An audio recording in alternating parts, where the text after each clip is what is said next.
حقیقت جب سامنے آتی ہے تو دھوکہ سمجھ میں آ جاتا ہے. دیکھو ایک آدمی سو رہا ہے اور اچھا خواب دیکھ رہا ہے، اچھے محل میں سویا ہوا ہے، بڑھیا کھانا کھا رہا ہے،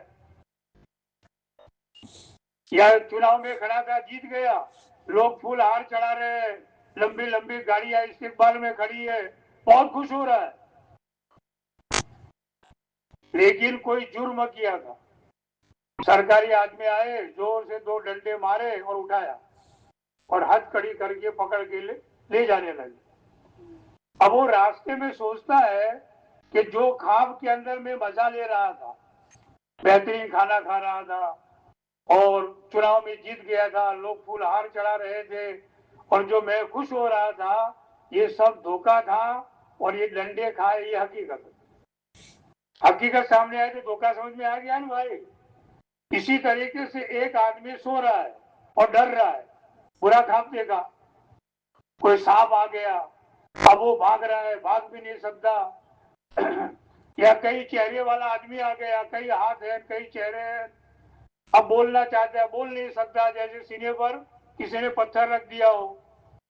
یا کوئی کنواں سامنے آ گیا اور کنویں کے اندر گرنے کے قریب ہے، آدمی چیخے مار رہا ہے. اس میں بھی بہت سارے ساتھی 4 پیسے گرے ہوں گے بھائی، گرے تھے، میں بھی خود گرا ہوں.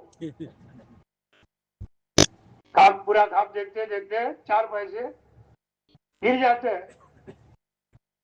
ایسا برا خواب کوئی دیکھ رہا تھا، لیکن بیوی نے کندھا پکڑ کر کے ہلا کر کے اٹھایا، ناشتہ دیا رہے، اٹھو ناشتہ دیا رہے.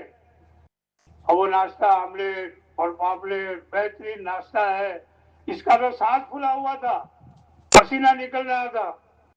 اب وہ ناشتہ کرتے کرتے سوچ رہا ہے کہ جو میں خواب میں ڈر رہا تھا وہ دھوکہ تھا اور یہ ناشتہ کر رہا ہوں یہ حقیقت ہے. حقیقت سامنے آئی تو دھوکہ خود بخود سمجھ میں آ گیا. تو اللہ دنیا کو دھوکہ کہہ رہے ہیں، اللہ کے نبی صلی اللہ علیہ وسلم دھوکہ سمجھا رہے ہیں، تو یہ دھوکہ سمجھ میں آئے گا کب؟ اس کی 2 جگہ ہے. کتنے بھائی؟ 2 جگہ ہے. ایک تو موت کے وقت دھوکہ سمجھ میں آ جائے گا. فرعون جو تھا نا پوری زندگی کیا کہتا رہا؟ انا ربکم الاعلی، کہ سب سے بڑا رب میں ہوں. اپنے آپ کو رب کا دعویٰ کر دیا اس نے. لیکن جب موت آئی تو کیا کہتا ہے؟ میں بنی اسرائیل کے رب پر ایمان لے آیا. موسیٰ علیہ السلام کا نام بھی نہیں لیتا، حسد میں، عناد میں. ہارون علیہ السلام کا نام بھی نہیں لیتا، اور کیا کہہ رہا ہے؟ بنی اسرائیل کے رب پر ایمان لے آیا. ایک عورت کے شوہر کا نام تھا رحمت اللہ. کیا نام تھا بھائی؟ رحمت اللہ. ایک مرتبہ انبن ہو گئی دونوں کی، بیوی نے سوچا کہ ان کا نام ہی نہیں لینا. اب نماز میں سلام تو پھیرنا پڑے گا بھائی، السلام علیکم ورحمت اللہ کہنا تو پڑے گا. اب وہ عورت کیا کہتی تھی؟ السلام علیکم منع کے ابا. یہ فرعون بھی ایسا ہی کرتا ہے، موسیٰ علیہ السلام کا نام نہیں لیتا، ہارون علیہ السلام کا نام نہیں لیتا، بنی اسرائیل کا نام لیتا. دھوکہ کھل گیا، لیکن اب ایمان قبول نہیں ہے. اب تیاری نہیں کر سکتا، توبہ نہیں کر سکتا، نمازی نہیں پڑھ سکتا، کچھ نہیں کر سکتا. اور ایک دوسری جگہ ہے کہ اگر ہم اپنی نسبت دعوت کے ساتھ میں کرتے ہیں، تعلیم میں بیٹھنے لگے، گشتوں میں پھرنے لگے، 3 دن جماعت میں، چلے میں، 4 مہینے میں ایسے جانے لگے، دھوکہ کھلتا جائے گا، حقیقت سامنے آتی جائے گی اور تیاری کا موقع ملے گا. مولانا محمد عمر صاحب پالنپوری رحمت اللہ علیہ شروع میں بمبئی میں ایک مسجد میں امامت کراتے تھے، منگلی کندوری والی مسجد. ان کے آنے جانے کا جو راستہ تھا وہاں ایک شرابی رہتا تھا، ہر وقت شراب کے نشے میں جو ہے مست. اس کی ماں بھی پریشان تھی. اس کی ماں نے ایک مرتبہ مولوی صاحب سے کہا، مولانا محمد عمر صاحب سے، کہ مولانا میرے بچے کو جماعت میں لے جاؤ. چھوٹا نہیں تھا، بڑا. اس نے مجھے تو پریشان کر دیا، کماتا کچھ ہے ہی نہیں، اور میں لوگوں کے برتن مان کر، کپڑے دھو کر تھوڑے بہت پیسے لاتے وہ زبردستی چھین کے لے جاتا ہے، شراب پی لیتا ہے۔ تو مولانا نے پوچھا اس کا نشہ کب اترتا ہے؟ تو اس کی ماں نے کہا کہ شام کو عصر کے ٹائم پہ۔ مولانا 2 ساتھیوں کو لے کر اس کی تشکیل کے لیے پہنچ گئے، تھوڑی بات کی، اس کا جان بنایا اور کہا بھائی 3 دن ہمارے ساتھ لگا لیں۔ تو اس نے کہا کہ مولانا 3 دن تمہارے ساتھ میں لگاؤ، لیکن میری ایک شرط ہے۔ مولانا نے کہا کیا شرط ہے؟ کیا بوتل ساتھ میں رکھوں گا، شراب کی بوتل ساتھ میں۔ مولانا نے کہا کہ بھئی ہماری بھی ایک شرط ہے۔ اس نے کہا کیا شرط ہے؟ کہ وہ بوتل جو ہے سنڈاس میں رکھنی پڑے گی، بیت الخلا میں۔ اس کو اٹھا کر کے لے گئے، بوتل بیت الخلا میں رکھوا دی اور اس کو مسجد کے سان میں سلایا۔ اس کا نشہ جب برابر اتر گیا، پھر اس کا منہ برابر صاف کرایا، وضو کرایا اور ملاقاتوں میں ایسا گھمایا تھکایا کہ عشاء کے بعد پینے کی تو کیا نوبت آ گئی، اس کو خود کو معلوم نہیں کہ یہ خود بسترے پر گیا ہے، پہلے نیند آ گئی، سو گیا ہو، اگلے حصے میں سویا تھا اور مولانا محمد عمر صاحب پیچھے سوئے تھے مسجد میں۔ رات کو آدھی رات گزری ہوگی اور پوری مسجد گونج رہی تھی، کوئی رو رہا تھا۔ مولانا نے چادر اٹھا کر دیکھا تو وہی شرابی رو رہا تھا، پہلی زندگی سے توبہ مانگ رہا تھا اور نئی زندگی بنانے کا عزم کر رہا تھا۔ مولانا چپکے سے وہاں سے اٹھے اور جا کر کے وضو کیا اور آہستہ آہستہ چور کی چال سے اس کے پیچھے آ کر کے بیٹھ گئے۔ وہ اللہ کے سامنے رو رہا تھا، مانگ رہا تھا، توبہ کر رہا تھا۔ مولانا اس کی دعا پر آہستہ سے آمین کہہ رہے تھے۔ میں نے اپنے کانوں سے کئی مرتبہ مولانا کی زبان سے سنا کہ میں اس لیے بیٹھا تھا کہ اللہ کی رحمت اس کی طرف متوجہ تھی، میں چاہتا تھا کہ اللہ کی رحمت کا ایک چھینٹا میرے اوپر پڑ جائے اور میرا بیڑا پار ہو جائے۔ اتنے بڑے اللہ والے اور ایک شرابی کی دعا پر آمین کہہ رہے ہیں۔ ہم بھی نیت کریں انشاءاللہ جہاں بھی دعا ہوگی ہم دعاؤں میں شریک رہیں گے انشاءاللہ۔ یہ موقع ہوتے ہیں اجتماع کے جہاں عمومی ہدایت ملتی ہے، ہزاروں لاکھوں کو اجتماع میں آئے، جان صاف ہو گیا اور اللہ کے ولی بن گئے۔ اس لیے اللہ نے ہم سب کو توفیق دی آنے کی۔ اب چند جو ہے مجلسیں ہوگی، عصر کے بعد، مغرب بعد، فجر بعد، پھر آخری مجلس تو جو ہے 9-10 بجے ہوگی، دعا ہو جائے گی۔ کل تو ہمارے زور سے پہلے فارغ ہو جائیں گے۔ جب اسی مقصد کے لیے آئے ہیں تو سب سے پہلے آگے آ کر بیٹھنے کی کوشش کریں گے انشاءاللہ۔ تو دین کی مجلس میں جب بیٹھتے ہیں نا تو یہ 3 بڑی بڑی باتیں، ایک تو اللہ ہدایت دیتا ہے جو سب سے بڑی دولت دنیا کے اعتبار سے، اس سے بڑی کوئی دولت نہیں ہے۔ دوسری چیز مغفرت جو آخرت کے اعتبار سے سب سے بڑی دولت، اور تیسری چیز دھوکہ کھلتا ہے، آخرت کی تیاری کا موقع ملتا ہے۔ طفیل بن عمرو دوسی بہت بڑے کامل آدمی تھے اور شاعر آدمی تھے، عربی کے شاعر، بڑے آدمی تھے۔ مکہ میں ایک دستور تھا کہ کوئی آدمی باہر سے آتا تھا تو اس کے کان بھرتے تھے، یعنی اس کو بھڑکاتے تھے کہ دیکھو مکہ میں محمد نام کا ایک آدمی ہے صلی اللہ علیہ وسلم، ان کی بات مت سننا، جادوگر ہے، کاہن ہے، مجنون ہے، ایسی ایسی باتیں کہتے تھے کہ وہ آنے والا طے کر لیتا تھا کہ ان کی بات نہیں سننی۔ اب اتنے بڑے آدمی آنے والے تھے طفیل بن عمرو دوسی،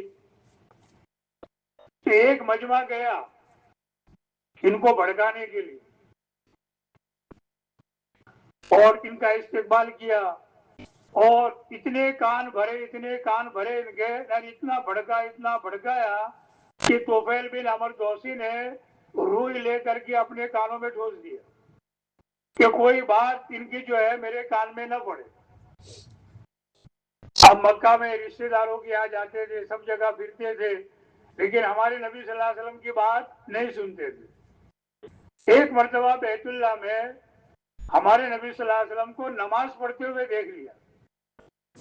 اب نماز جو ہے نا ایک ایسا عمل ہے کشش والا، یہ تو ہم پرانے مسلمان ہیں اس وجہ سے ہم کو کشش معلوم نہیں ہوتی، ورنہ آپ دیکھ لو جماعت اللہ کے راستے میں جاتی ہے، پہلے کوئی بڑا اسٹیشن آتا تھا تو وہاں اتر کر کے جماعت کے ساتھ میں نماز پڑھتے تھے، تو ریل میں بیٹھے ہوئے وطن بھائی کھڑکی میں سے دیکھتے تھے کہ کیا کر رہے ہیں، اور ان کو کشش معلوم ہوتی تھی کہ ایک آدمی جھکتا ہے تو سارے جھک جاتے ہیں، ایک آدمی جو ہے نیچے جاتا ہے سب نیچے جاتے ہیں، وہ کھڑا ہوتا ہے سب لائن سر کھڑے ہوئے ہیں، بڑی کشش۔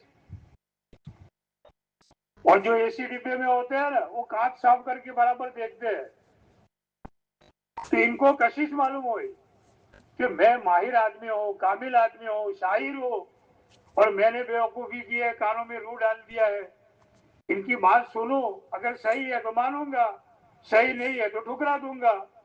اب جب انہوں نے روح نکالا کان سے تو اللہ کے نبی صلی اللہ علیہ وسلم قرآن شریف پڑھ رہے تھے نماز میں۔ اب انہوں نے قرآن سنا، فوراً سمجھ گئے کہ یہ کچھ شاعر نہیں ہے، کوئی مجنون پاگل نہیں ہے، اور یہ نبی ہے۔ پہلے بڑے بڑے شاعر گزرے، ایک شاعر ایسا گزرا ہے پہاڑ کی کھو میں رہتا تھا، کوئی آدمی شعر کا ایک مصرع لکھ کر کے وہاں رکھ دے تو وہ دوسرا مصرع لگا دیتا تھا، وہ شاعر عربی کا شعر۔ جب سورہ کوثر اتری، انا اعطیناک الکوثر فصلی لربک وانحر، دو آیتیں لکھ کر کے کسی صحابی نے اس کی کھو میں رکھ دی۔ وہ شاعر کہیں سے آیا، اس نے پرچہ دیکھا، فوراً آگے لگا دیا، ھذا الکلام لیس ببشر، یہ کلام کسی انسان کا نہیں ہے۔ ایسے ماہر شاعر ہوتے تھے، فوراً سمجھ گئے کہ یہ نبی ہے۔ اللہ کے نبی صلی اللہ علیہ وسلم جب نماز پڑھ کر کے جانے لگے، یہ پیچھے پیچھے ہو گئے، یا محمد صلی اللہ علیہ وسلم آپ کس چیز کی دعوت دیتے ہو؟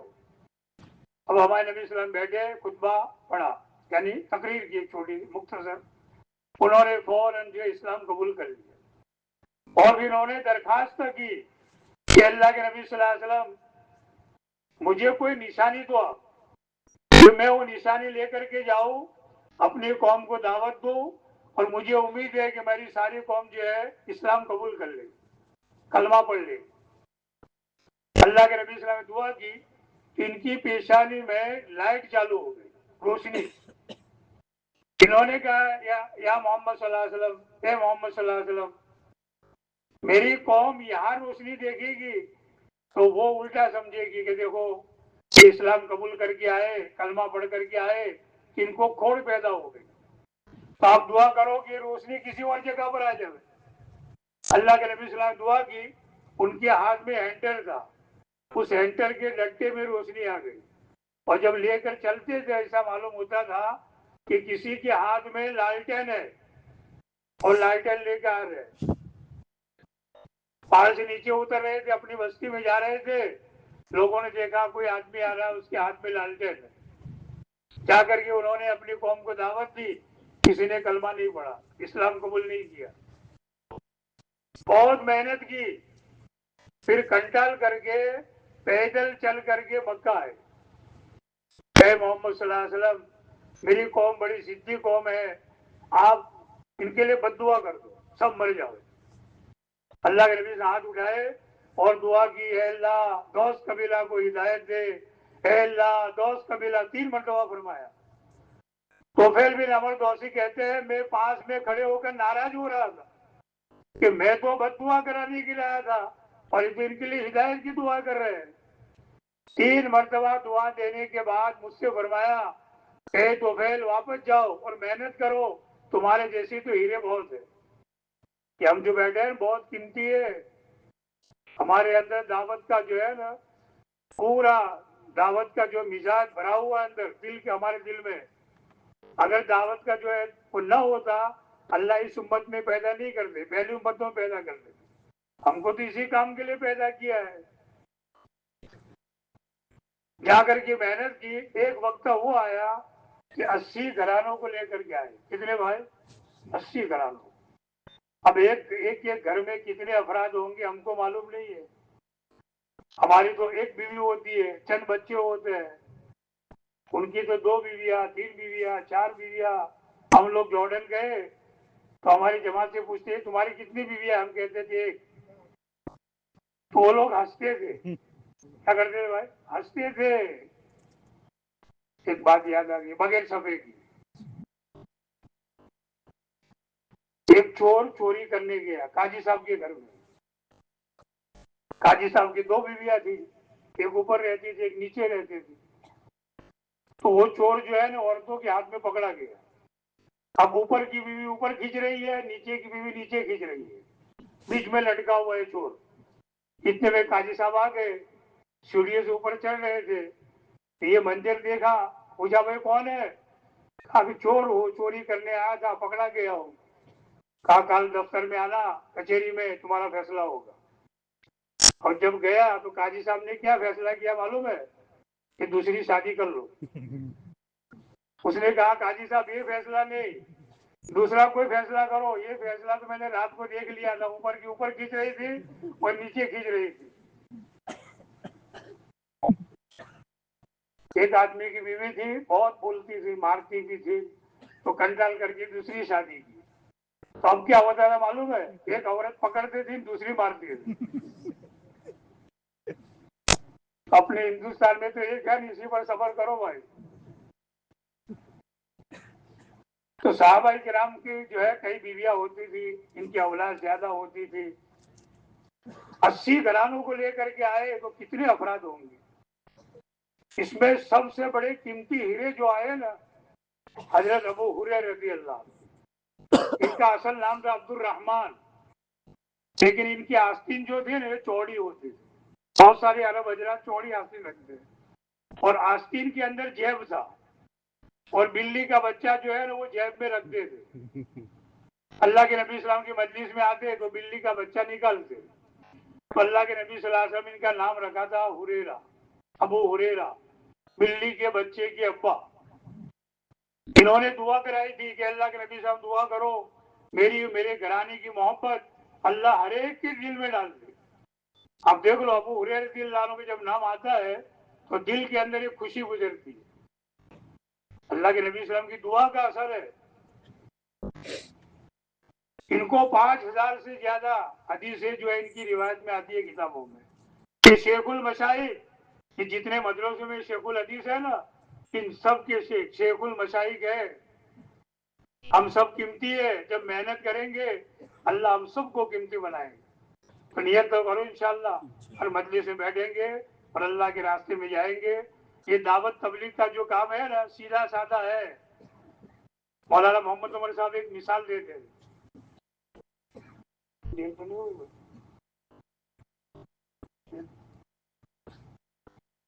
ایک تاجر، بمبئی کا ایک تاجر کروڑوں کا ہیرا لے کر کے دہلی جا رہا تھا.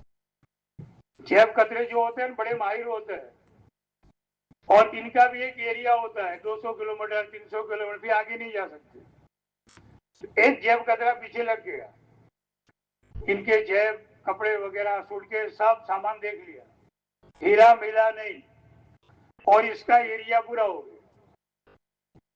اب اس نے دوسرے جیب کترے کے ہاتھ پر بیپاری کو بیچ دیا کہ بھائی بیپاری تیرا اتنے پیسے مجھے دے دے.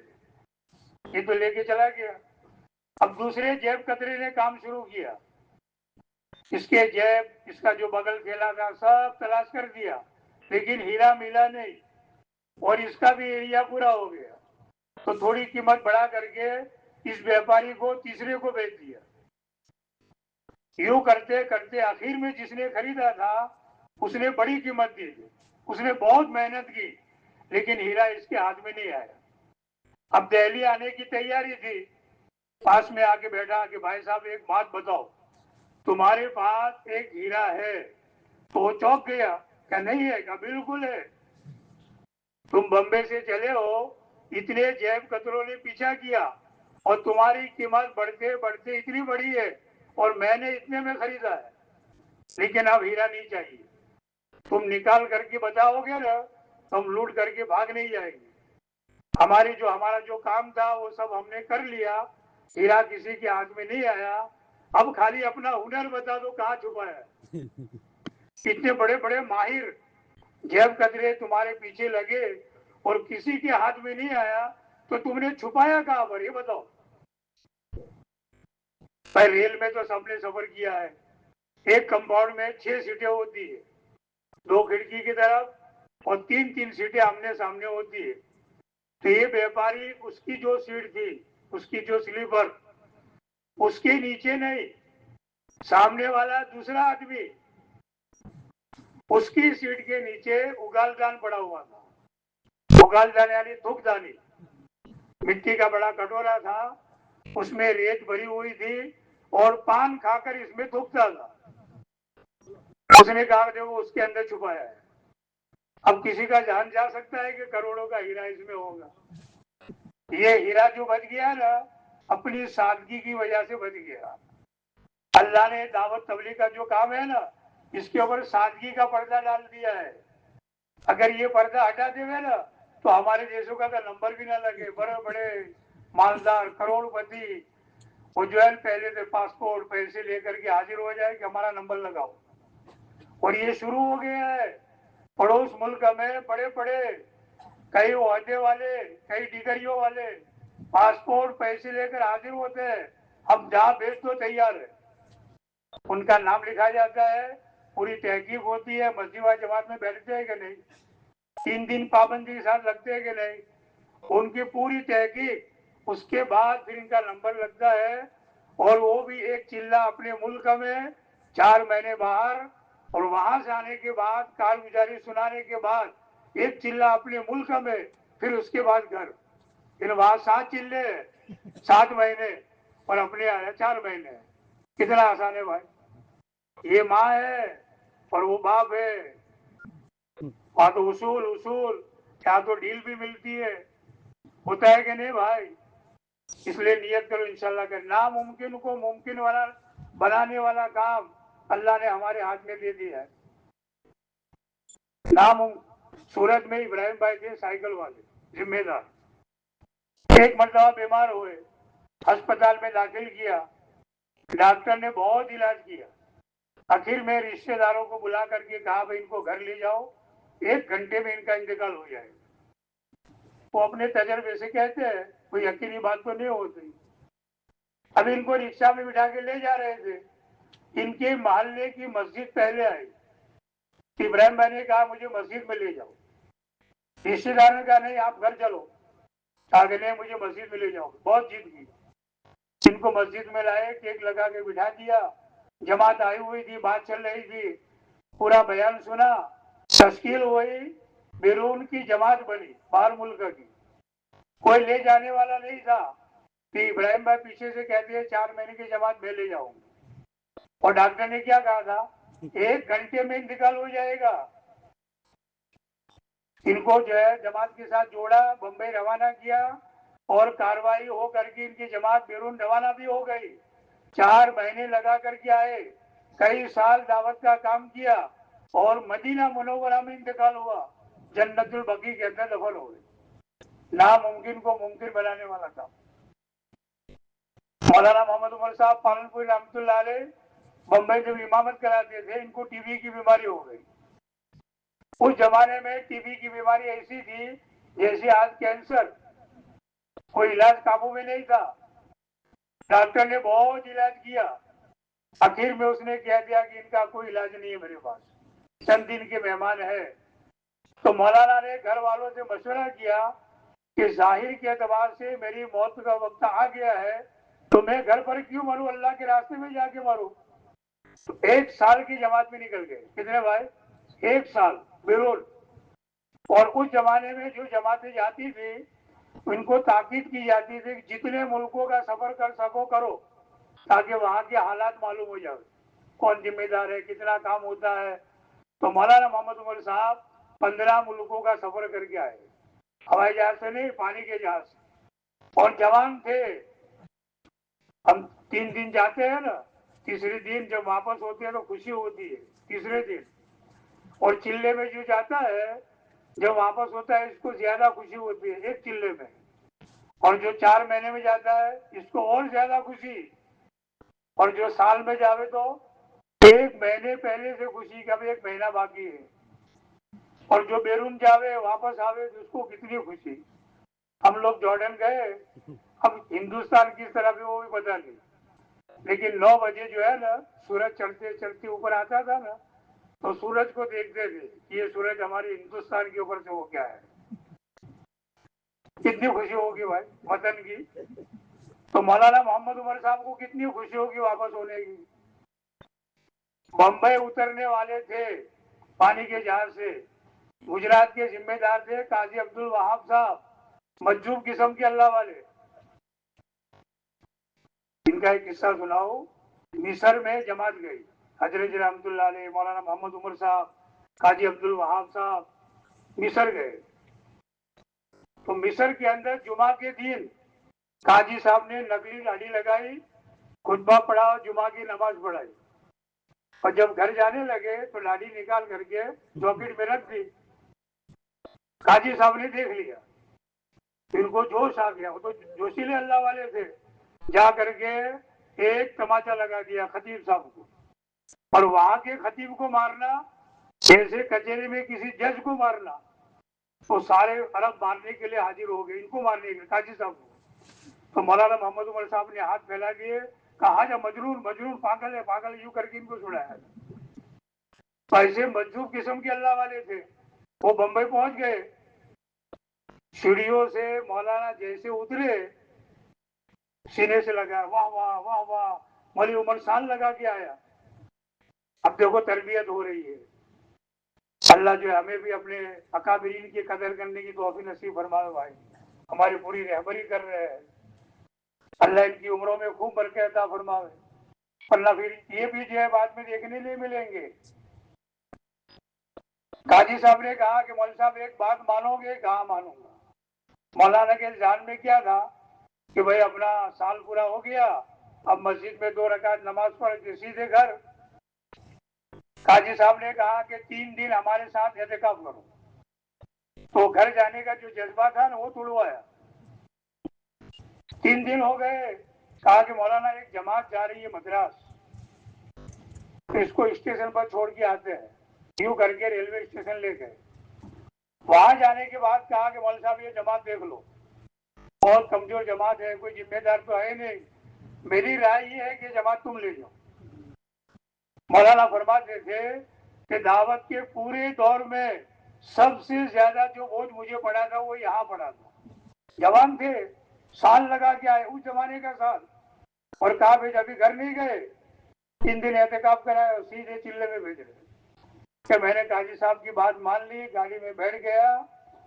2-3 گھنٹے تو میرے دماغ پر ایسا بوجھ تھا، ساتھیوں سے کوئی بات چیت نہیں، لیکن دعوت کا کام کھل رہا تھا.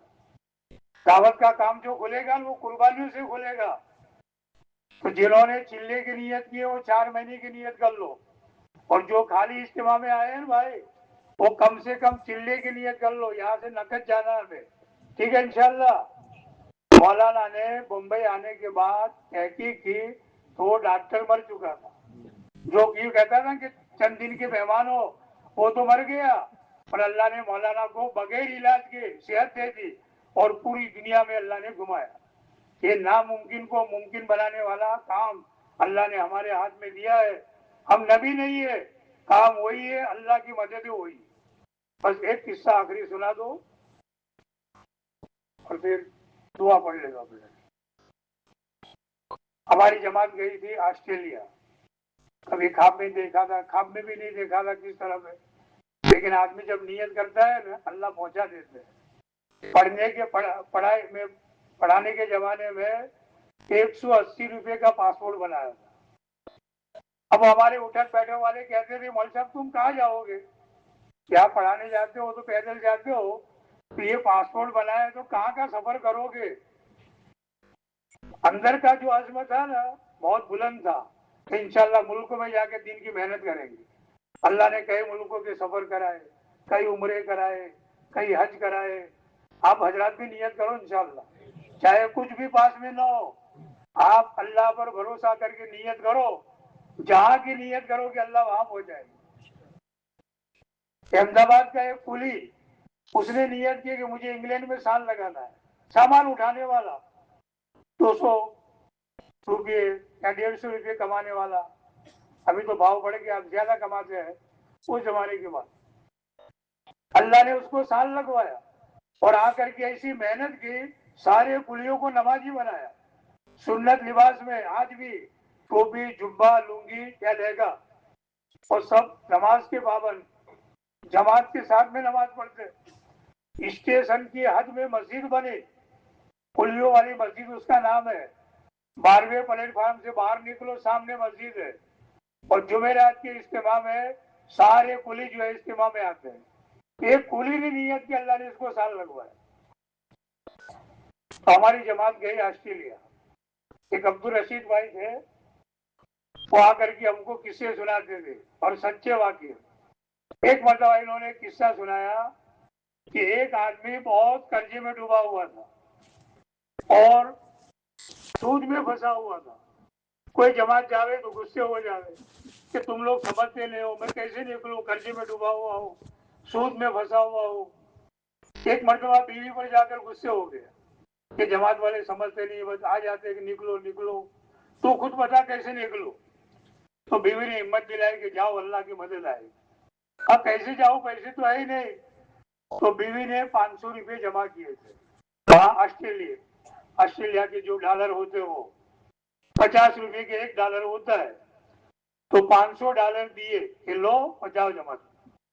اب اس نے بستر باندھا اور بس میں جا رہا تھا مرکز پر، ایسے بیٹھا ہوا تھا اور کسی نے جیب کاٹ دیا، تو 500 ڈالر بھی گئے اور جو پہچان پتر، آدھار کارڈ، جو کیا کہتے ہو چٹنی کارڈ وغیرہ جو تھا نا، وہ سب گیا۔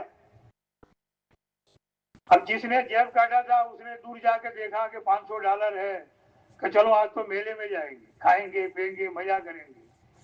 میلے میں گیا تو وہاں کسی نے بم ڈالا ہوگا، بہت سارے لوگ مر گئے، تو یہ بھی مر گیا جیب کترا، تو اس کا چہرہ پورا جل گیا تھا۔ اب حکومت نے 2 لاکھ ڈالر پاس کیے کہ جو مر گئے ہیں ان کو 2 لاکھ ڈالر دینے کے۔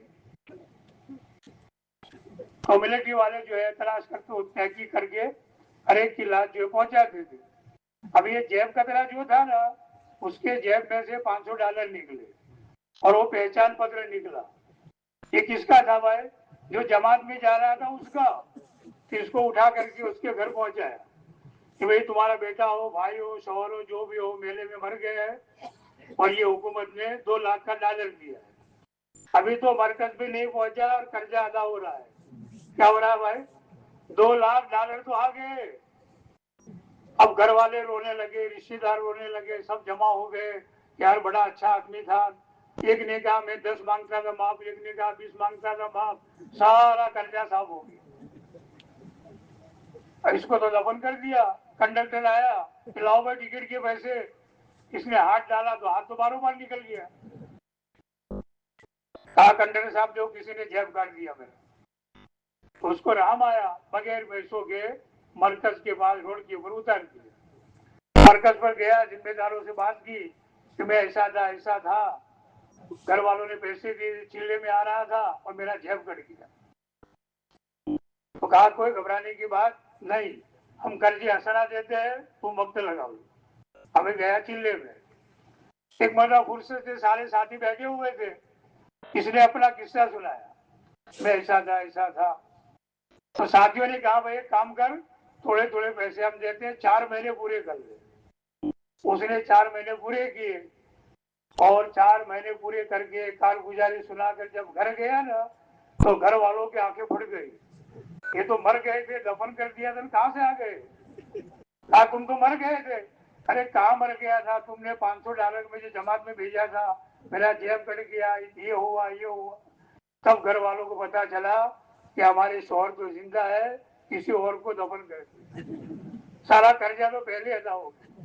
ان تنصر اللہ ینصرکم، اللہ کی دین کی مدد کرو کہ اللہ تمہاری مدد کرے۔ پکی بات ہے، اگر یقین نہیں آتا تو ہمارا ایمان کمزور ہے، منافق کی صفت ہے ہمارے اندر۔ قرآن کی کھلی آیت اور اس کے اوپر یقین نہ آئے، ایسا ہو ہی نہیں سکتا ہے۔ نیت کرو انشاءاللہ ہم سب جائیں گے جماعت۔